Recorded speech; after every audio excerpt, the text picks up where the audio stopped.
राधे राधे, हरे कृष्णा। आप सभी को शरद पूर्णिमा की हार्दिक शुभकामनाएं। ज्योतिषी शास्त्र के अनुसार हर साल आश्विन मास के शुक्ल पक्ष की पूर्णिमा तिथि को शरद पूर्णिमा का त्यौहार मनाया जाता है। इसे रास पूर्णिमा, कोजागर पूर्णिमा, कुमोदनी व्रत और शरद पूर्णिमा आदि नामों से जाना जाता है। ज्योतिषी के अनुसार इस दिन चंद्रमा 16 कलाओं में परिपूर्ण होती है और शरद पूर्णिमा की रात चंद्रमा पृथ्वी के सबसे निकट होती है। साथ ही इस दिन चंद्रमा की किरणें अमृत की वर्षा करती है, इसलिए इस पवित्र तिथि पर रात को समय खीर बनाकर उसे चंद्रमा की रोशनी में रखने के बाद सेवन करने की भी परंपरा है। शरद पूर्णिमा पर स्नान और दान का विशेष महत्व होता है। इसके अलावा इस दिन माँ लक्ष्मी जी, भगवान विष्णु, देवराज इंद्र, कुबेर देवता की पूजा की जाती है, व्रत रखा जाता है। मान्यता है कि इससे भक्तों के घर में धन की कमी नहीं होती है और क्योंकि इस दिन को कोजागर पूर्णिमा के नाम से भी जाना जाता है। मान्यता है कि इस दिन माँ लक्ष्मी जी अपने वाहन उल्लू पर सवार होकर रात के समय भ्रमण करती है और उसे ऐसे में जो भक्त रात्रि जागरण कर रहे होते हैं, माँ लक्ष्मी जी का पूजन कर रहे होते हैं, उन्हें को माँ लक्ष्मी जी की विशेष कृपा प्राप्त होती है। और इस बार साल 2025 में जो शरद पूर्णिमा की तिथि को दिन पड़ रही है और पूर्णिमा तिथि पर इस बार चंद्रमा भी रहने वाली है और यह भाद्र सभी प्रकार के शुभ मांगलिक कार्यों के लिए भी बहुत अशुभ रहने वाली है।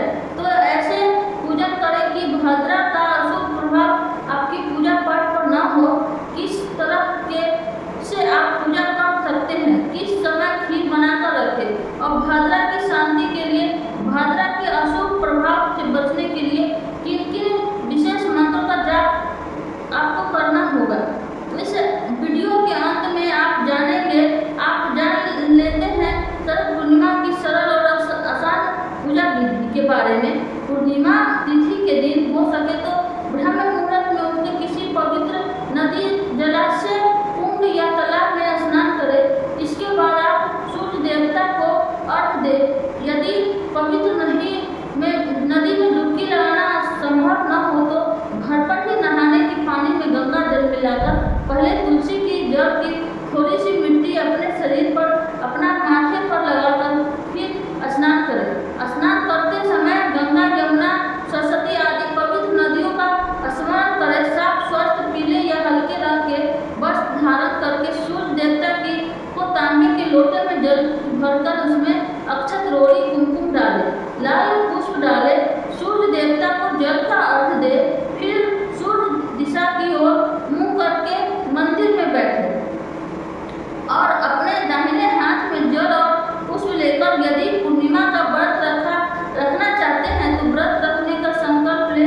यदि केवल पूजा भी करना चाहते हैं तो पूजा करने के लिए भी आप संकल्प ले सकते हैं। सबसे पहले मंदिर में गंगा जल छिड़ककर शुद्ध कर ले।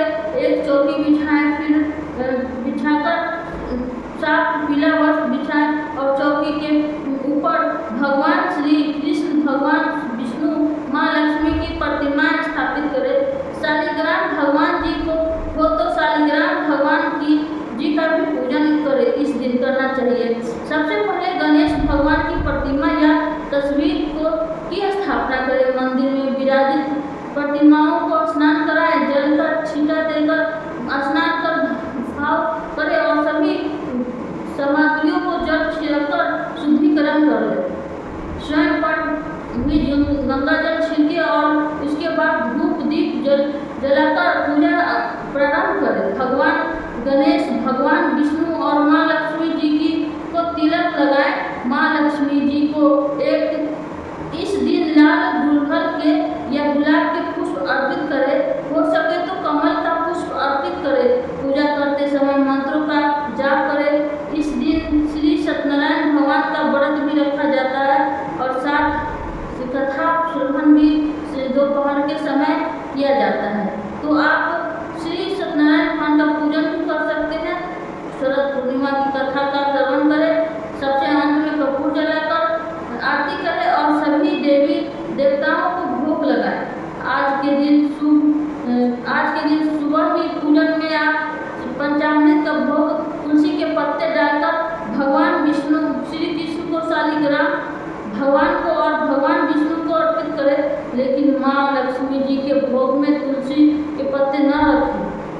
पंचामृत के अलावा फल, मिठाई, पान, सुपारी, इलायची का भोग भी लगा सकते हैं।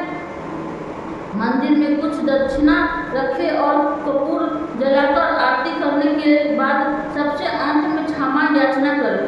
फिर जो भक्त उपवास रखना चाहते हो उन्हें उपवास रखना चाहिए।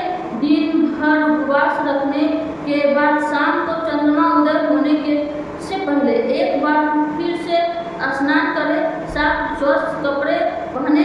जिस तरह आपने सुबह पूजन की है उसी विधि विधान से मंत्र का जाप करें।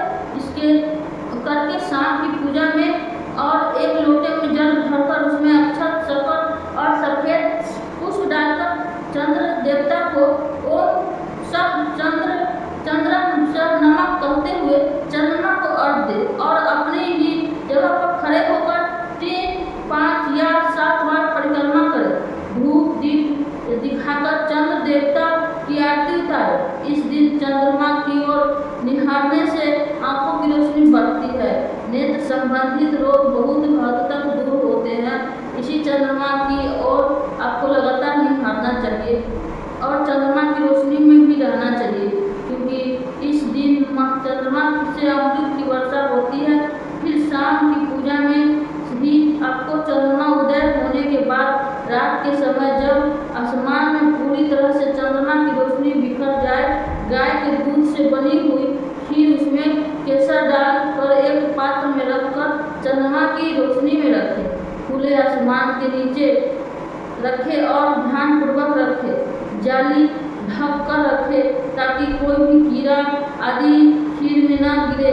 आप महीन चुन्नी भी डालकर रख सकते हैं और चंद्रमा की रोशनी में कुछ देर तक या कुछ घंटों के लिए छोड़ने के बाद में इसका भोग पहले ही माँ लक्ष्मी को अर्पित करें और फिर प्रसाद रूप में सभी को लोगों को बांटकर स्वयं भी ग्रहण करना चाहिए।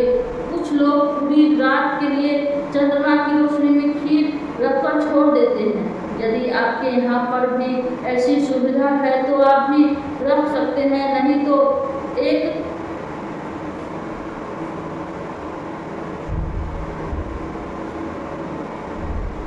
कम से कम आधे घंटे आप इस खीर को चंद्रमा की रोशनी में रखने के बाद ग्रहण कर सकते हैं। शरद पूर्णिमा की तिथि पर इस प्रकार की खीर को रखकर फिर प्रसाद रूप में ग्रहण करना और इसका शरद पूर्णिमा की तिथि पर इस प्रकार से खीर को रखकर फिर प्रसाद के रूप में ग्रहण करना और इसका दान करना अत्यंत शुभ फलदायक माना जाता है। खीर का दान आप अगले दिन स्नान दान की पूर्णिमा पर भी कर सकते हैं, नहीं तो आप पूर्णिमा तिथि पर खीर बनाने के सामग्री जैसे गाय का दूध, अक्षत, शक्कर आदि दान में किसी भी योग व्यक्ति को दे सकते हैं। और पूर्णिमा तिथि पर सफेद रंग की वस्तु खासकर चांदी, सफेद वस्त्र, अक्षत, दूध, दही, घी आदि का दान भी कर सकते हैं। पीपल के वृक्ष में माँ लक्ष्मी जी का वास माना गया है, इसलिए पूर्णिमा तिथि पर शाम के समय पीपल के पेड़ के नीचे 2 दीपदान करने के बाद एक पात्र में रखकर खीर का भोग पीपल देवता को भी अर्पित करें।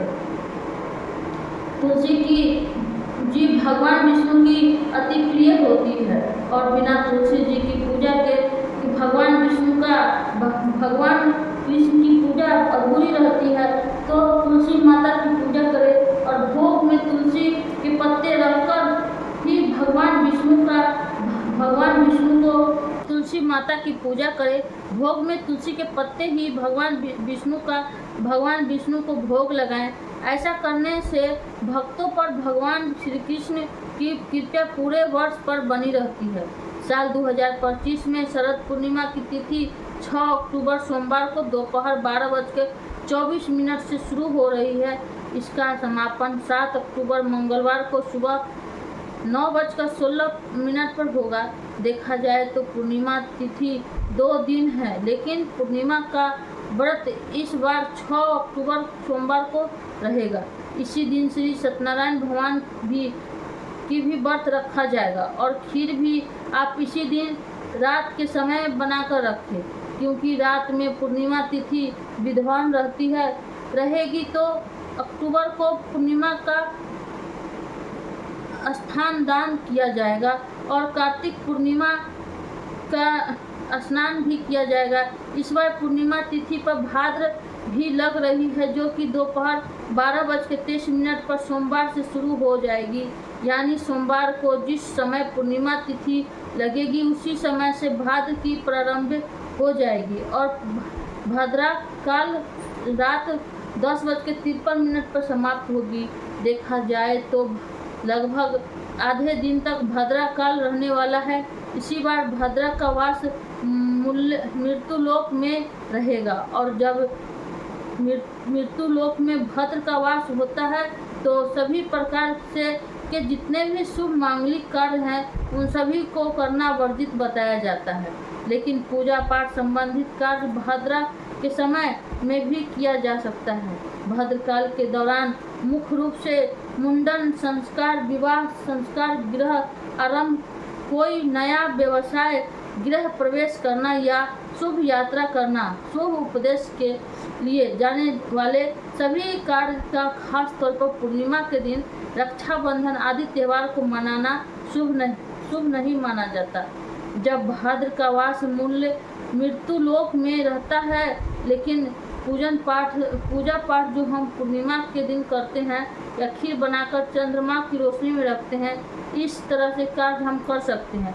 फिर जो लोग भद्र का बहुत विचार मानते हैं वो रात 10:53 के बाद से चंद्र देवता को अर्घ्य देकर चंद्रमा की रोशनी में खीर को रख सकते हैं और जो लोग ऐसे भी नहीं करना चाहते वो 7 अक्टूबर मंगलवार को ब्रह्म मुहूर्त के समय, जिस समय आकाश में चंद्रमा भी विद्यमान हो और सुबह का जब अंधेरा होता है उस समय में भी आप खीर बनाकर चंद्रमा की रोशनी में 1 से 2 घंटे के लिए छोड़ सकते हैं। ध्यान रखिए, सुबह 7:21 पर चंद्रमा को अस्त हो जाएंगे और ऐसे ही जब सुबह का उजाला फैलने लगेगा उससे पहले ही आपको खीर हटाकर रख लेना है और प्रसाद रूप में सभी लोग में बांटकर खुद भी ग्रहण करनी है। लेकिन इस खीर को ग्रहण करने से पहले भगवान विष्णु, माँ लक्ष्मी जी को भोग लगाना आवश्यक होता है।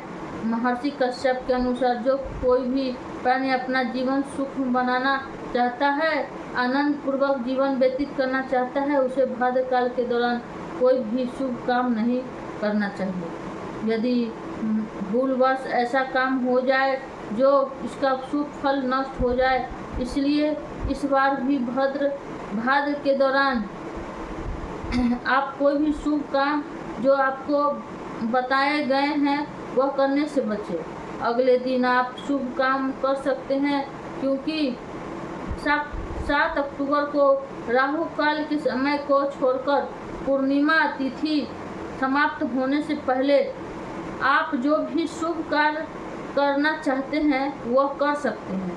पूर्णिमा तिथि के सभी शुभ मुहूर्त को जानकारी आपको हमारे चैनल पर अलग अलग वीडियो में दी जाएगी। यदि उस वीडियो को देख सकते हैं तो अब जान लेते हैं कि भद्रकाल के समय आप किन किन विशेष नाम का जाप कर सकते हैं। भद्र के नामों या भद्र पूजन करने से भद्र का अशुभ प्रभाव जीवन भर पड़ता है। तो इस बार भद्र के अशुभ प्रभावों से बचने के लिए सुबह जल्दी उठकर भद्रा के 12 नामों का स्मरण करना चाहिए। भद्रा के यह 12 नाम इस प्रकार हैं: धन्या, दही, मुखी, भद्रा, महामारी, खराना, काल रात्रि, महारुद्रा, विष्टि, कुलपुत्रिका, भैरवी, महाकाली और असुर भयकारी।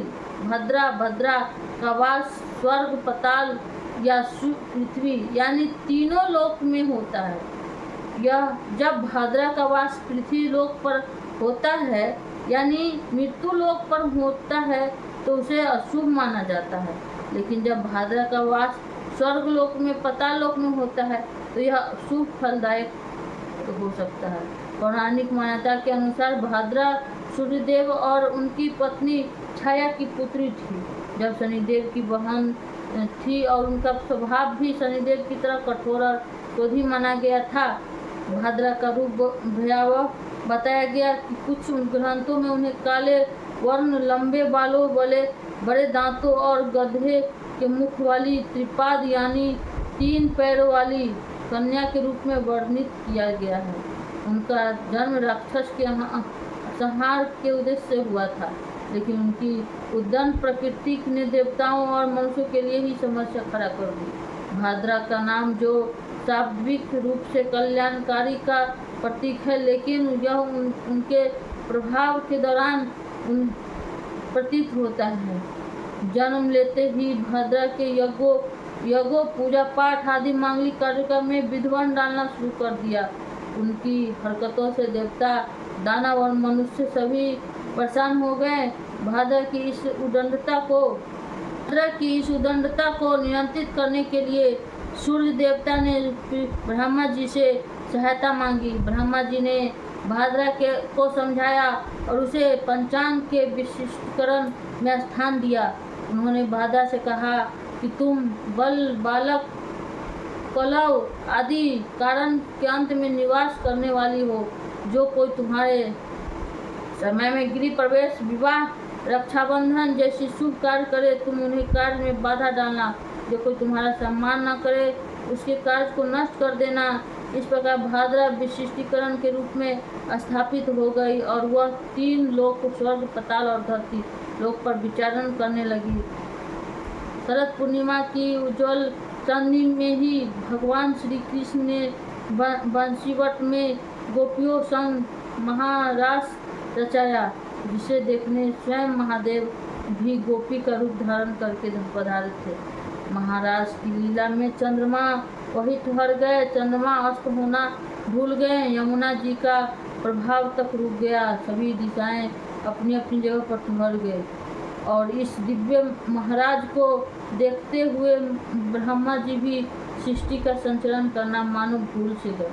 और इस प्रकार महाराज की वह एक दिव्य रात्रि 6 मास के बराबर हो गई और वह महारात्रि ब्राह्मण रात्रि के नाम से विख्यात थी। यदि आप शरद पूर्णिमा के दिन महाराज की कथा भी सुनना चाहते हैं तो हमारे चैनल को अपडेट करते रहिए और चैनल को लाइक कीजिए, सब्सक्राइब कीजिए, शेयर कीजिए।